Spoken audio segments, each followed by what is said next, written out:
Hey guys, you're watching Let's Talk About Prepping. I'm Tyler, your host, and in this video, we're going to examine the classic American fighting stance. But first, some stretches just to annoy some folks. Anyways, as you can tell, I am armed with a pistol and a knife because you can't talk about hand-to-hand combat without somebody saying to just carry a weapon. Now, if you haven't had the crap kicked out of you while carrying a weapon and made the decision not to pull it because you were sure you'd go to jail if you did, then that's not very great advice. So everybody, take self-defense advice and only use it to inform your own opinion, including here. So with that in mind, let's talk about the classic American fighting stance. Your average American drops into a fighting stance which is forward with hands up. Now, this is largely derived from watching boxing nowadays. And that's pretty foolish because boxers fight under very specific rules with very specific limitations and with padded gloves. It's not exactly the best way to fight if you're just trying to defend yourself from an angry opponent. If you look at a boxing stance, it's pretty much the same. The hands are usually a bit higher and the body's locked for more power. Now, I know my boxing stance is horrible. I'm not a boxer. But the point here is that boxers keep their hands up to deflect and to slow down blows which they plan on taking, and they keep their body in such position that they can transmit as much power as possible, which is the point in boxing and having the padded gloves. Now, if you compare this to pugilism, the traditional form of hand-to-hand sport, this is the cheesy old school boxing pictures that you see. They kept their body in a back stance with their hands forward. Now, pugilist matches were very different from boxing matches. They were done without gloves, and they were more tests of endurance and pain threshold because they lasted for over a dozen bouts often.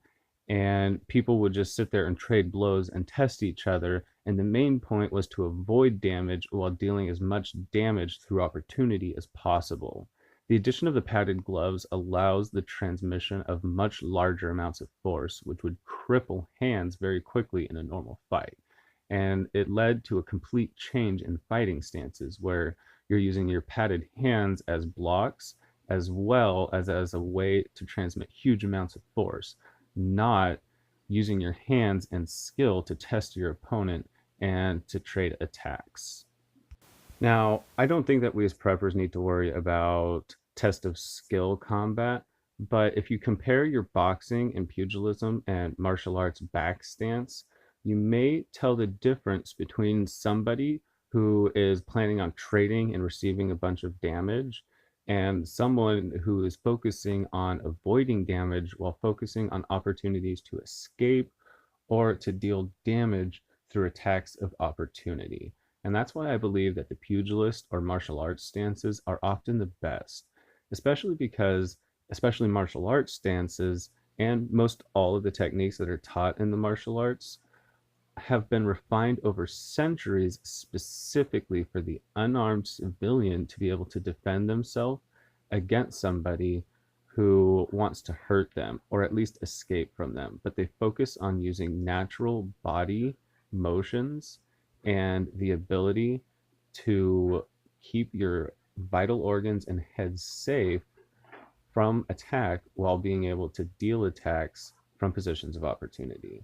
And that's why I think that martial arts stances are probably a little bit better to focus on than your classic American fighting arts, because often, at least the sport arts, are focused on rules that don't necessarily apply in street combat or when you're simply being attacked.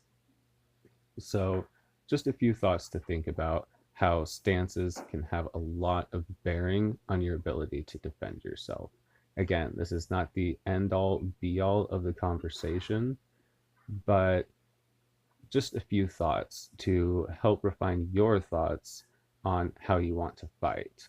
A lot of people use movies, television, or even specific training techniques to inform how they plan to fight without really asking themselves what the circumstances are that their technique or art is geared towards. And that's very important because we as preppers really want to focus on the ability to defend ourselves in a legal sense and in a form that allows us to not receive damage, because especially in a grid down situation, we really need to focus on not getting our jaw broken, because that can be deadly if you can't go to the hospital or a doctor for it.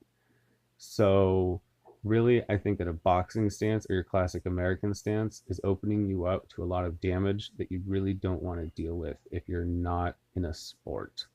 So just a few things to think about. Hope it was interesting. Hope you guys are doing well. Again, go armed, but know what you're doing.